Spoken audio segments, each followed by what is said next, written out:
My name is Sajin. I was the managing director of a company called O-Power just before we got acquired by Oracle middle of last year. So O-Power, just a very quick brief of us, and I'm going to try to stick to the 10, 12 minutes that we've got. It's going to be crushed a little bit.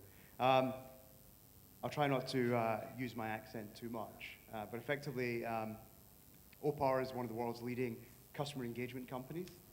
We service around 60 million customers a year, and we process 600 billion meter reads. And our kind of claim to fame, and a lot of those meter reads are, or meters are smart meters. So we've got an extensive experience over the last 8 years, and that's why we're kind of able to stand up here and share some of our knowledge. Our claim to fame is really our ability to produce, customer insights, personalized customer insights at scale that are targeted, that introduce new customer behaviors. And the way we do that is through, data science and behavioral science. And the other claim to fame that we have is that we are very much focused on outcomes. So how to reduce the number of calls coming into a call center, how to drive the consumer to the digital channel, how to reduce the call durations, et cetera. And also, in amongst all of that, very importantly, is how to reduce peak. So that's a little introduction of us.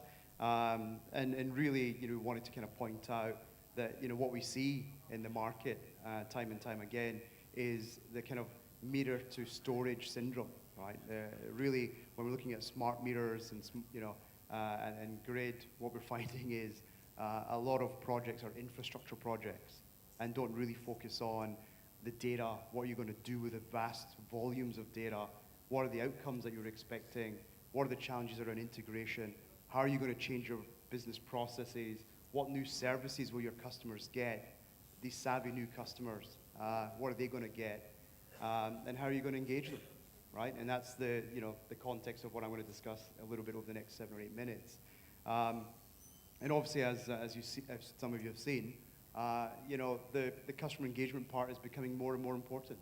What we've seen is that, bills tend to be more accurate. Therefore, bills tend to be higher with smart meters, which then has a ripple effect or domino effect. Customers become unhappy. They then don't trust you as a utility. They complain to their CM, and then suddenly you've got a slight political problem on your hands. And they see that, the kind of AMI is really for the benefit of the utility. And you really don't get to that scale where you want to introduce, time of use, time of day. You want to do cross-sell, upsell, through marketing channels. You want to reduce the cost to serve by moving them onto digital. You are not going to get those benefits. And as you've seen, quite nice pictures there on the web. But, if you do not get the customer engagement part right, you could end up with this. So you see here people, picketing in the streets. There's a guy on the left there with a pitchfork, and he's stopping the meter readers coming out to read his meter or replace his meter. It's quite severe. And you can see how people perceive smart meters in Australia, in Europe, and if we repeat the same mistakes that meter projects are infrastructure projects, this is what could happen. And here's, I guess, Victoria that rolled out smart meters a number of years ago. Instead of benefiting by $500 million, they lost $250 million, and the reason was customers weren't engaged. Customers did not know what the benefit to them of smart meters was. Yeah, and here's one of our favorite customers, apart from Exelon. I had to say that. They started out a massive journey. They thought it was an infrastructure project, but it ended up being a customer project. Some real learning. And so what do we see in India? So we see in India silos. We see data silos. We see people treating smart meter projects as infrastructure projects. Customer doesn't come into it. There's very poor integration. They're not thinking of business process change, and they're not looking at how they're going to handle their massive amounts of data. So I think we're on the path to potentially the same kind of problems that we've seen in other countries, unfortunately. And as many speakers have said today, consumers expect more. They're getting smarter, and it could be an even bigger problem because of their expectations. Here's an example of how we use data. Here's George. George is a good customer, pays his bill on time. However, he's had a couple of outages, and it's important for us to engage him properly. And so we use data. So here you've got an example of 1 million customers. How many minutes is that, sorry? Thanks very much. This gentleman just stood up there. I was wondering why he was standing. So effectively what we do is that we use a lot of data science to understand which customers we want to target. We do not target everyone because the amount of data and the number of customers that we've got are too big. And this is what happens. We basically consume massive amounts of data, weather data, operational data, usage data. We put them through our engines, our analytic engine, through to our different channels. We look at the content, who to supply what message to when, over what channel based on what their favorite channels are. And we alert them. We engage them and we alert them on a channel that they like about they're going to get a high bill. They're on track to get a high bill. You imagine if your utility was dealing with you that way, what a delight. It feels like your utility cares. And that's the era we're getting into. And we have to communicate with them during a moment that matters. So Accenture did a study. A utility only matters to a consumer for 9 minutes of the year. And it's usually when they get a high bill, they get an outage, they're moving house or something like that. So we've built our systems around those moments that matter. And in this case with George likes what he sees. We've communicated across a channel that he likes. We've given him some insights, we've given him some advice, and he likes that, and therefore he's going to be more prepared to engage on what you really want him to engage on. And likewise, we do that across multiple channels. So here's the customer service tool where they get a feeling that they can actually answer customers' questions around high bills. So why did I get a high bill? Well, the weather was like that. Your bill was higher than last year. Your neighbors of a comparable home had similar bills or not similar bills. And then give them some advice. Enroll them on a program that they want to be enrolled upon that's beneficial to the utility. So I'm just going to skip a couple of slides for the sake of speed. But this is how we build a pathway, right? An engagement model with a customer, taking them from when they first get their smart meter, they're doing a welcome experience so that they know what the smart meter is about. They understand what the benefit to them is going to be today and tomorrow. We then give them some insights. We demonstrate our value. So we tell them about how they compare to their neighbors. We use behavioral science for that. We give them a view of their bills or what their bills are going to be like. And then we enroll them in different programs, forecasting programs or high bill alert programs so that they feel better engaged. Then from there, we tie them into something that is really of value to us. So for example, time of use programs or peak shift programs.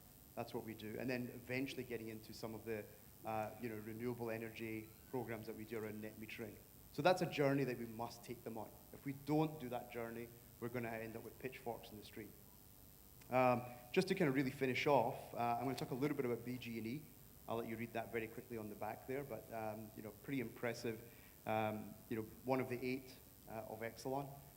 And so they were rolling out 1.2 million smart meters across the states. They had seen some of their sister companies have those challenges, so they approached us and we did a program with them. And basically, their targets were really to reduce peak, get the regulator on side, ensure their customers were delighted, and deliver a new experience to their customers. So like that path that I just showed you earlier, where they went through from a new welcome experience, right? They'd sent them a postcard, very pretty looking. You'll see our UX is quite interesting. So a postcard 4 weeks before they got their meter. And then just prior to that, they get a door handle. So they put something on their doors that really, a little bit different, a little bit interesting for them. Quite quirky, like their utility is sending them something they quite like. And then, 4 weeks after the installation, we give them insights.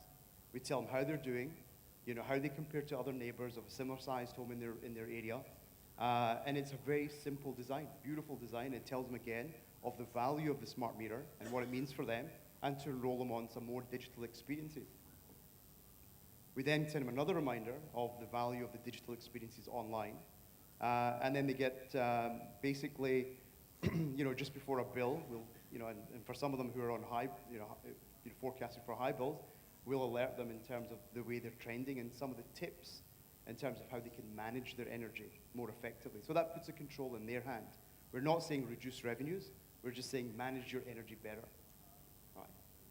And then obviously once the bill arrives, we give them that whole digital experience across all channels so that they're in control.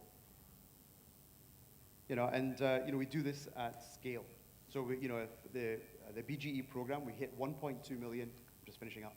We hit 1.2 million customers a couple of days before let's say a high temperature event, and we tell them this is how much money you can save. So personalized messages of channels that they like, telling them exactly what they can save during that peak event, and we give them some rewards, right? And then we get the peak reduction, and within 3 hours we hit 1.2 million customers, tell them exactly what they did save.